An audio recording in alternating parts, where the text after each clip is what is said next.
پاکستان نے صرف بھارت اور اسرائیل کو نہیں ان کے سہولت کاروں کو بھی شکست دی ہے۔ خواجہ سعد رفیق کا اظہار تشکر کی تقریب سے خطاب، کہا مسلح افواج نے کم ترین وسائل میں دشمن کے دانت کھٹے کر کے بہادری کا ثبوت دیا۔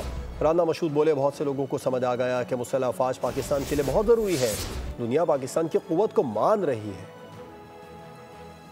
آسٹریلیا نے تو پاکستان کی سیاسی اور فوجی قیادت نے جواب دینے میں کوئی تاخیر نہیں کی اور ایسا منہ توڑ جواب دیا کہ ہمارا جو دشمن ہے وہ اپنے زخم سہلا رہا ہے اور اس کو سمجھ نہیں آ رہی کہ ذلت اور شرمندگی کے کس گھڑے میں چھلانگ لگا دے۔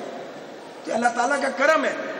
آج پاکستان کو جو یہ فتح ہے نا، اس فتح پہ ہمیں دیکھتا ہے کہ ہمارے اندر کیا کمزوری ہیں، وہ ہماری کمزوری پر وار کرنے کی کوشش کرتا ہے۔